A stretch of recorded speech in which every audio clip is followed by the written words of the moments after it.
Conic sections is an ancient idea where we examine the intersection of planes with cones.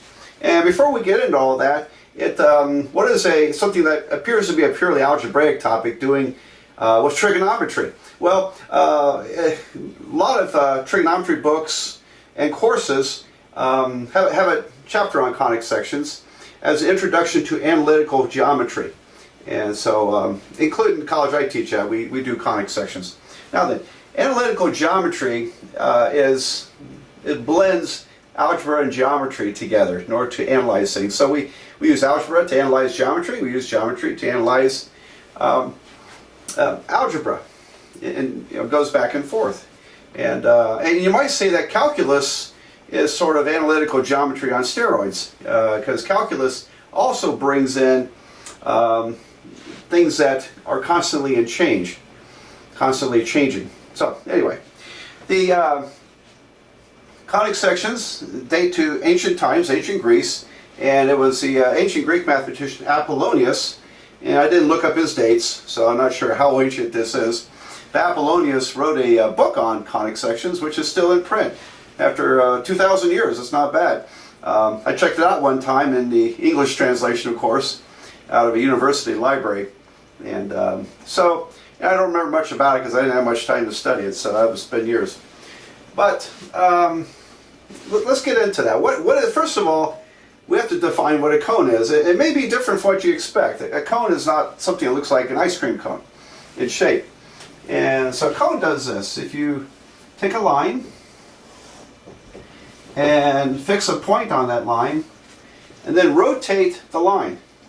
If I rotate it in a circle, then it creates what's called a right circular cone. So this rotates in a circle. You could rotate it differently, but the most common one would be just the ordinary right circular cone. All right, so half of this kind of resembles that ice cream cone in shape, doesn't it? But a cone actually extends infinitely in both directions, and there are two halves. There are two halves to it. Okay, that's a cone. Now a plane is like a sheet of paper, except it extends in all directions, and so it's just a flat surface. And a conic section is the intersection of a plane with the cone. And so, for example, if I intersect straight across here, my cross section is going to be a circle. And so we have circles, which you probably studied before. Circle, of course, everybody knows what a circle is. Now, if I tilt that plane like so, where I only intersect one of these two halves, then it ends up stretching the circle out. And that we call an ellipse. Ellipse. Alright, so it's an oval shape. I've done one on my computer, graph one, to show you the cross section of a plane with the cone that produces an ellipse. So I'll show you that to you in a few minutes. Okay, if we intersected it parallel to one of these sides, a plane intersects parallel to the side, it still hits only one half the cone, but now it's open-ended. And it turns out that shape is the parabola, which no doubt you've studied somewhere. That's a parabola. And then the more intricate shape is called a hyperbola. Hyperbola. Okay. Now, hyperbola is what you get if you take a plane and intersect both halves of the cone. So you get two separate pieces. And the cross sections are open-ended. And so it ends up being something like this. That's a hyperbola. And so there are two halves. And of course, I don't have it tilted quite like you would get if I slice it that way, but that's the idea. Now, these are the main conic sections. And assuming you've been through circles, we're only going to look at parabolas, ellipses, and hyperbolas, probably in that order. Parabola, ellipses, and hyperbolas, and study those. Now, the other conic sections are called the degenerate conics. Degenerate. All right, hopefully I spelled that right. Conics. And you can get those, for example, if I intersect right along this edge, a plane along that edge, I just get a line. Line, there we go.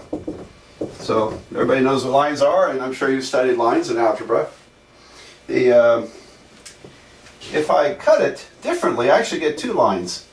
So if we cut it straight down through the middle, where it goes to this vertex point, you get two lines. You get these two lines that frame the cone.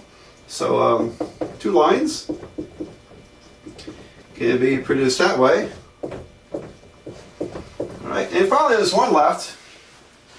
If my plane just intersects the vertex point, you get a point. All right.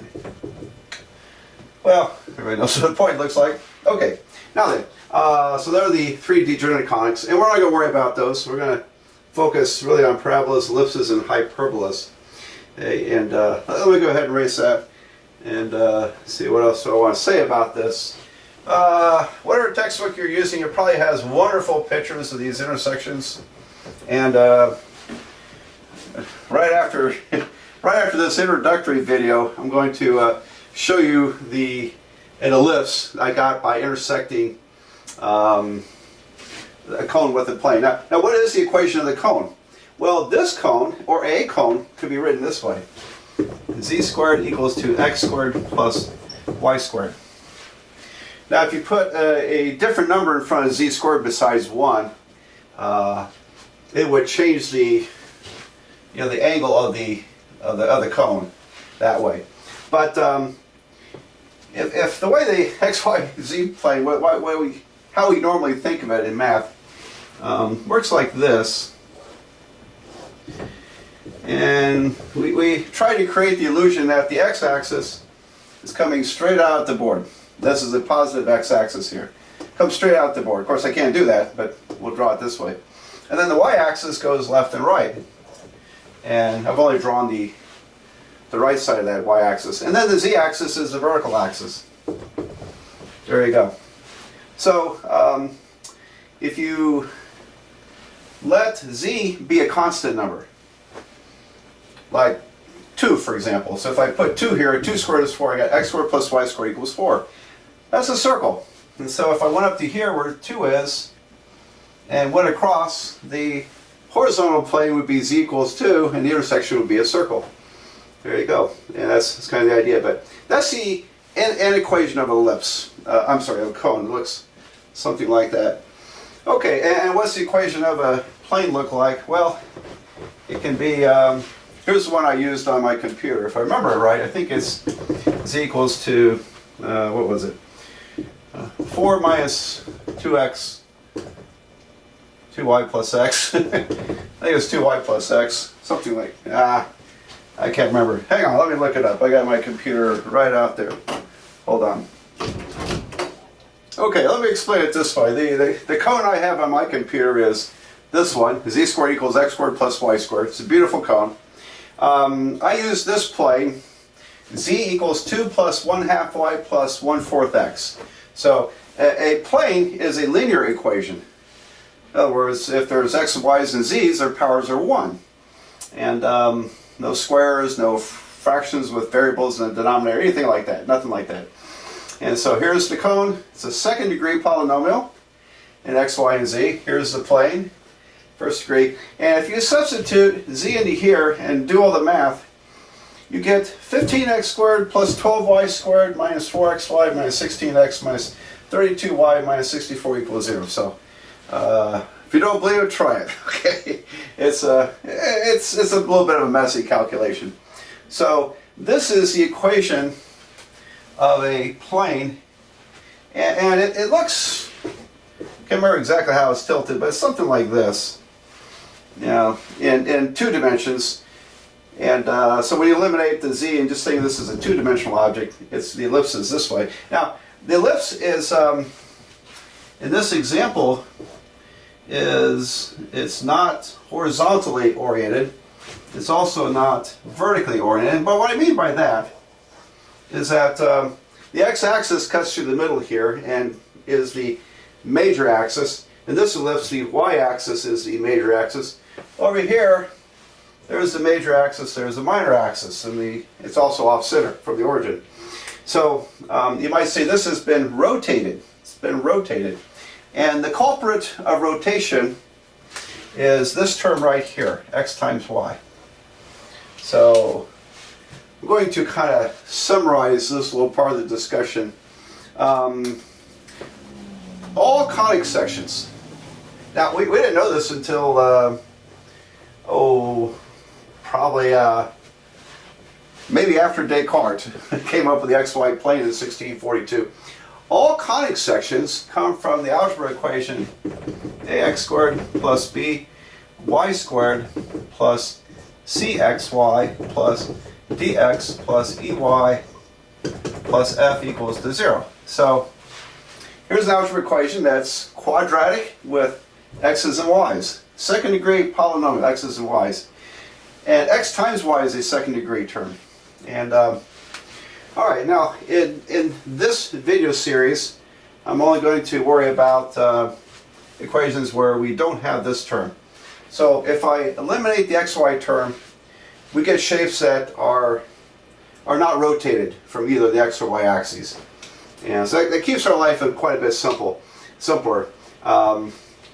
When you throw in an xy term, it spins it, rotates it, and it gets more complicated. So it's kind of fun, I think, to analyze it with the rotations, personally. And in the course I teach, it's not part of the syllabus, so I may, at some point, I may add videos on rotations of conics. And kind of interesting. You can study rotations of conics also through linear algebra or matrix algebra. So kind of fun stuff. All right, so at some point, mathematicians discovered that this equation accounts for all 7 conic sections, including the other 3 I had. So it accounts for all of them. Well, I don't know about the point. How would it account for the point? I got to think about that. Probably x squared plus y squared equals 0 would represent a point. The only solution is 0, 0. So I guess if a and b were both the same number, let's say they're 1, and all these coefficients were 0, x squared plus y squared equals 0 would be a point. All right, and you could fiddle with this and eventually get all 7 conic sections. So that was a pretty neat discovery there. And so here is an example of this where I took a particular plane, intersected with a cone, and I got this equation. And I'll show you all that graphed on my computer, but let me talk a little bit more before I get away from this board here. Conic sections, all right, why are we interested in them? Well, the main purpose is to get introduced to analytical geometry, which is blending algebra and geometry together and learning how to analyze with it. And we use that analytical geometry techniques quite a bit in calculus. And so it's a good fit for calculus. And calculus provides us even more powerful tools of analysis. And so it's a great blend of all that stuff. In fact, a lot of calculus courses or books are titled Calculus with Analytical Geometry. Okay, so that's, I think, the main purpose. You know, textbook companies put conic sections in trigonometry books. But I'll give you another reason. Conic sections are just plain interesting, I think, from one standpoint. They're related to Kepler's laws of planetary motion. For example, and I'll talk about this quite a bit more with ellipses, but Johannes Kepler, who was the last great astronomer before there were telescopes, he studied data that had been collected for a long time. It took him about 20 or 30 years, poring over all the information you could find about the planets. Like on such and such a night, Mars was spotted here at this particular time, and Saturn was over here at this particular time. You know, he took all this data and studied it for decades. And he came up with 3 laws to explain the motion of the planets. We call them Kepler's laws.